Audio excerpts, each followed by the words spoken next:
ఇలాంటి పనికిమాలిన ఫోటోలు, ఇలాంటి పనికిమాలిన వీడియోల గురించి మనం కంగారు పడాల్సిన అవసరం లేదండి. ఎందుకంటే ఇలాంటి పనికిమాలిన పనులు, ఇలాంటి దిగజారుడు పనులు ఎవరైనా చేయగలరు అంటే ఈ ప్రపంచంలో అది కేవలం వైఎస్ఆర్సీపీ పార్టీ మాత్రమే తప్ప ఇంకెవ్వరికి సాధ్యం కాదు అది. ఎందుకంటే ఆ పార్టీయే ఒక దిగజారిన పార్టీ. ఆ పార్టీని నడిపించే వ్యక్తి వైఎస్ జగన్మోహన్ రెడ్డి అంతకంటే దిగజారిన మనిషి. ఎంతగా దిగజారుతాడంటే తన తండ్రి చనిపోతే, తన తండ్రి చావును చూసి ఆంధ్రప్రదేశ్ రాష్ట్రంలో ప్రజలందరూ కన్నీరు పెడుతుంటే కేవలం ఒక వైఎస్ జగన్మోహన్ రెడ్డి మాత్రమే సంతకాలు సేకరిస్తాడు ముఖ్యమంత్రి పీఠం ఎక్కడానికి. అంత దిగజారిన మనిషి జగన్మోహన్ రెడ్డి. అలాంటి దిగజారిన మనిషి ఇలాంటి పనులు చేయడంలో పెద్ద విషయం లేదండి. జగన్మోహన్ రెడ్డి ఎంత దిగజారిన మనిషి అంటే ముఖ్యమంత్రి అవ్వాలి అని చెప్పేసి తన సొంతం బాబాయిని తానే గొడ్డలతోటి నరికించి, చంపించి, హతమార్పించి, అది గుండెపోటును ఒకసారి, అది గొడ్డలిపోటును ఒకసారి పలుసార్లు మార్చి చెప్పించాడు చూశారా. అటువంటి దిగజారిన మనిషి జగన్మోహన్ రెడ్డి. ఇంకా జగన్ ఎంత దిగజారిపోతాడంటే తన మీద తానే కోడికత్తితో దాడి చేయించుకొని, అది కూడా చంద్రబాబు నాయుడు గారు చేయించారు అని పరికిమాల ఆరోపణలు చేసేంత దిగజారుడు మనిషి ఈ జగన్మోహన్ రెడ్డి.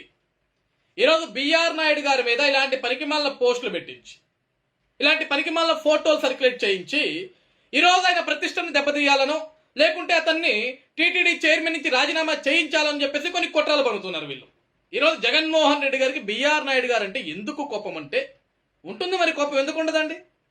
2019లో జగన్మోహన్ రెడ్డి ముఖ్యమంత్రిగా ప్రమాణ స్వీకారం చేసిన దగ్గర నుంచి మొన్న దిగిపోయే వరకు కూడా గడిచిన 5 సంవత్సరాలు కూడా బిఆర్ నాయుడు గారు తనకి ఏదైతే సంస్థ ఉందో టీవీ5 ద్వారా జగన్మోహన్ రెడ్డి ప్రమాణ స్వీకారం చేసిన దగ్గర నుంచి తాను దిగిపోయే వరకు కూడా ప్రతిరోజు కూడా జగన్మోహన్ రెడ్డి ఆంధ్రప్రదేశ్ రాష్ట్రంలో చేసిన ప్రతి ఒక్క అరాచకాన్ని కూడా కళ్ళకు కట్టినట్లుగా ప్రజలందరికీ తెలియజేశాడు, ప్రజలందరికీ చూపించాడు. కాబట్టి జగన్మోహన్ రెడ్డికి బిఆర్ నాయుడు గారు అంటే కోపం, టీవీ5 ఛానల్ అంటే కోపం, ఏబిఎన్ అంటే కోపం.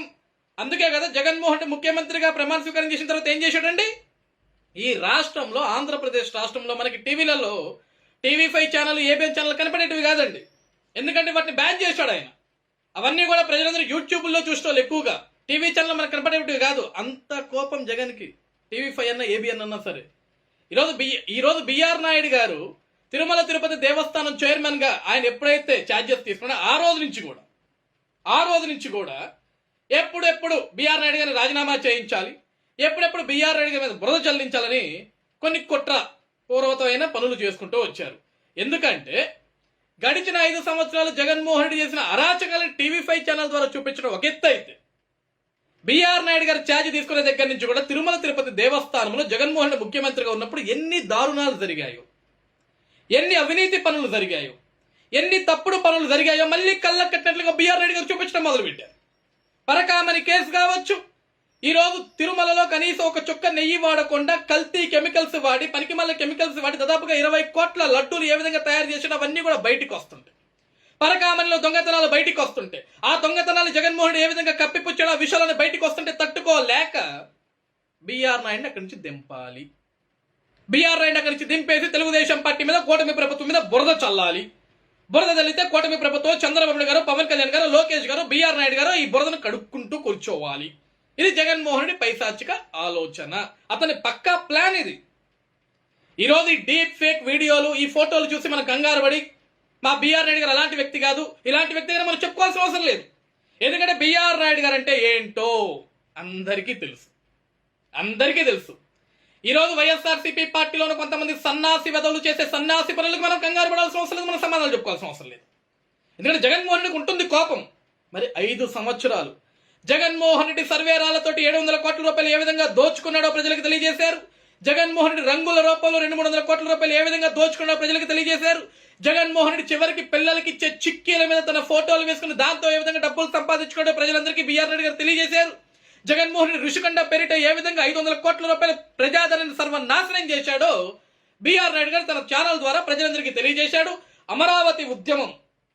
అమరావతి ఉద్యమాన్ని ప్రతిరోజు కూడా టీవీ5 ఛానల్ ద్వారా బిఆర్ నాయుడు గారు ప్రపంచమంతా చూసే విధంగా జగన్మోహన్ రెడ్డి చేసే అరాచక పరిపాలన, పైశాచిక పరిపాలన, జగన్మోహన్ రెడ్డి ఏ విధంగా రైతాంగాన్ని, ఆడపడుచుల్ని ఏ విధంగా అవమానిస్తున్నాడు, ఏ విధంగా బొట్టకాలతో తండిస్తున్నాడు, ఏ విధంగా జుట్లు బట్టలు లాగిస్తున్నాడు, ఏ విధంగా చీరలు లాగిస్తున్నాడు అన్న ప్రతి ఒక్క విషయం కూడా కూలంకుషంగా ప్రపంచంలో ఉన్న ప్రతి ఒక్క తెలుగువాడు చూసే విధంగా ఆ రోజు బిఆర్ నాయుడు గారి ఛానల్ పనిచేసింది. కాబట్టి ఆ రోజు నుంచి కూడా ఈ రోజు వరకు బిఆర్ నాయుడు గారు అంటే జగన్మోహన్ రెడ్డికి కోపం. 151 స్థానాలు ఉన్న జగన్మోహన్ రెడ్డి, వై నాట్ 175 విర్రవీగిన జగన్మోహన్ రెడ్డి ఈ రోజు బిఆర్ నాయుడు గారి పాత్ర కూడా తను ఓటమిలో ఉంది అని. ఈ రోజు ఓటమే కాదు, కేవలం 11 స్థానాలకి పడిపోవడానికి, చివరికి అసెంబ్లీకి కూడా వచ్చి ముఖం చూపించుకోలేని దానికి, చివరికి ప్రతిపక్ష స్థానం కూడా కోల్పోయేదానికి కారణం బిఆర్ నాయుడు కూడా ఒక పాత్ర ఉంది అని ఆ బాధ, ఆ ఆవేశం, ఆ కోపం అన్ని జగన్మోహన్ రెడ్డికి ఉన్నాయి. కాబట్టే ఈరోజు బిఆర్ నాయుడు గారు అంటే ఇంత కుళ్ళు, ఇంత కోపం, ఈ విధంగా కుట్రలు చేయాలా, బిఆర్ నాయుడు గారిని దిగజార్చాలా, ఆయన క్యారెక్టర్ని దిగజార్చాలా. ఈరోజు జగన్ అనే ఒక వ్యక్తి ఈరోజు బిఆర్ నాయుడు గారితో, చంద్రబాబు నాయుడు గారితో, పవన్ కళ్యాణ్ గారితో, లోకేష్ గారితో, లేకుంటే తెలుగుదేశం పార్టీ నాయకులతో, కూటమి నాయకులతో, జనసేన నాయకులతో, బీజేపీ నాయకులతో అతను ఈరోజు ఈ క్యారెక్టరైజేషన్ ని దిగజార్చాలి అంటే అది అవుద్దా? ఎందుకు అవుద్ది? జగనే ఒక దిగజారిన వ్యక్తి కదా. అలాంటి దిగజారైన వ్యక్తి, అలాంటి దిగజారుడు మాటలు మాట్లాడే వ్యక్తి, ఇలాంటి దిగజారుడు పనులు చేయించే వ్యక్తి అని జగన్మోహన్ రెడ్డి మాటలు ఈ రాష్ట్రంలో, ఈ దేశంలో, ఈ ప్రపంచంలో ఏ తెలుగువాడన్నా నమ్ముతాడా? ఎవడో నమ్మడు. కడుపుకు అన్నం తినేవాడైతే ఎవడు నమ్మడండి. కడుపుకు అన్నం తినేవాడైతే జగన్మోహన్ రెడ్డి చేసే చర్యలని, జగన్మోహన్ రెడ్డి చేయించే ఇటువంటి కుట్రలని, జగన్మోహన్ రెడ్డి చెప్పే మాటలు ఎవడు నమ్మడు. కడుపుకు అన్నం ప్లేస్ లో అశుద్ధం తినేవాడు తప్ప ఎవ్వడు కూడా జగన్ అరాచక పరిపాలన, లేకుంటే జగన్ చేసే ఇటువంటి అరాచక కార్యక్రమాలు, ఇలాంటి పనికిమాల పనులు, ఇలాంటి లఫోట్ పనులని ఎవరు కూడా ప్రజలు నమ్మరు. మీలాగా అడ్డదారులు తొక్కి, దొంగదారుల్లోకి వెళ్ళి, అడ్డగోలు సంపాదన చేసి, లేకుంటే ముఖ్యమంత్రి పేటాల కోసం తండ్రి శవాన్ని పక్కన పెట్టుకుని సంతకాలు సేకరించడం, సొంతం బాబాయిని గుడ్డలతో హతమార్చడం, లేకుంటే తన మీద తానే కోడికతో దాడి చేయించుకోవటం, లేకుంటే తన మీద తానే గురకలాలతో దాడి చేయించుకోవటం, ఇటువంటి దిగజారుడు రాజకీయాలు కూటమి ప్రభుత్వానికి కానీ, బిఆర్ నాయుడు గారికి కానీ, ఈ రోజు ఈ ఆంధ్రప్రదేశ్ రాష్ట్రంలో కూటమి ప్రభుత్వాన్ని అనుసరిస్తున్న ప్రజానికానికి కానీ ఎవరికి అవసరం లేదు. కేవలం దిగజారిన జగన్మోహన్ రెడ్డికి కొమ్ము కాస్తూ 5 రూపాయల చిల్లరకి కక్కుర్తుపడుతున్న ఆ 5 రూపాయల పేటీఎం బ్యాచ్ కి తప్ప ఇంకెవ్వరికి కూడా అవసరం లేదు. కాబట్టి ఈరోజు చివరిగా నేను రాష్ట్ర ప్రజానికం మొత్తానికి ఒకటి చెప్తున్నానండి, మనందరం కూడా కొంచెం అప్రమత్తంగా ఉండాలి. ఎందుకంటే జగన్ ఎంత దిగజారిపోతాడంటే, ఈరోజు మీకు ఒక విషయాన్ని గుర్తు చేస్తా. జగన్మోహన్ రెడ్డి గారి కోసం, అతన్ని ముఖ్యమంత్రి చేయడం కోసం తన సొంత చెల్లైన షర్మిల గారు రాష్ట్రం అంతా తిరిగి పాదయాత్ర చేసి మా అన్నని గెలిపించండి, రాజన్న పరిపాలన తీసుకొస్తాడు అని మాట్లాడిన చెల్లినే పసుపు చీర కట్టుకుంటే ఓర్చుకోలేకపోయాడు ఆ చెల్లిని. ఈరోజు పంచు ప్రభాకర్ అని అమెరికాలో ఒక దౌర్భాగ్యుడు ఉంటాడు, వాడితోటి షర్మిల గారిని ఇష్టానుసారంగా, అవి మనం మాట్లాడలేం, వినలేం, అంత ఘోరాతి ఘోరమైన మాటలు నిన్నగా కొమ్మన్న కూడా దౌర్భాగ్యుడు మాట్లాడండి షర్మిల గారి గురించి. అలాంటి దిగజారుడు మాటలు మాట్లాడుతుంటే ఒక అన్నగా ఉన్న జగన్మోహన్ రెడ్డి కనీసం స్పందించకుండా, కనీసం మాట్లాడకుండా, నా చెల్లి గురించి ఎవరైనా తప్పుగా మాట్లాడితే చెప్పు తెగిపోయి కొడతాను కనీసం స్పందించకుండా ఒక నిమ్మకు నీరెత్తినట్టు కూర్చున్నాడు అంటే, ఒక బండరాయి మధ్య కూర్చున్నాడు అంటే జగన్ దిగజారుడు రాజకీయం ఏ విధంగా ఉంటుందో మనం కొత్తగా చెప్పాల్సిన అవసరం లేదు. ఎందుకంటే సొంత చెల్లెలు పసుపు చీర కట్టుకుంటే పనికి మాలిన మాటలు మాట్లాడిపించారు, పనికి మాలిన దిగజారిన వ్యక్తి జగన్మోహన్ రెడ్డి. కాబట్టి ఇలాంటి వ్యక్తి ఇటువంటి పనికిమాల పనులు చేస్తాడండి. అసలు ఎక్కడో దాకా, ఎందుకంటే నిజంగా ఈరోజు స్వర్గస్థులైన రాజశేఖర రెడ్డి గారు బ్రతికుంటూ ఉంటే రాజశేఖర రెడ్డి గారి మీద కూడా ఇలాంటి పనికిమాల ఆరోపణలు, పనికిమాల వీడియోలు చేపిస్తాడు జగన్మోహన్ రెడ్డి. ఎందుకంటే జగన్మోహన్ రెడ్డికి కావాల్సింది ఏంటంటే ముఖ్యమంత్రి పీఠం కావాలా, పదవి కావాలా, డబ్బులు కావాలా, అవినీతి సంపాదన కావాలా, ముఖ్యమంత్రి పీఠం మీద గద్దెనెక్కి రాష్ట్రాన్ని నాశనం చేయాలి రాబందు.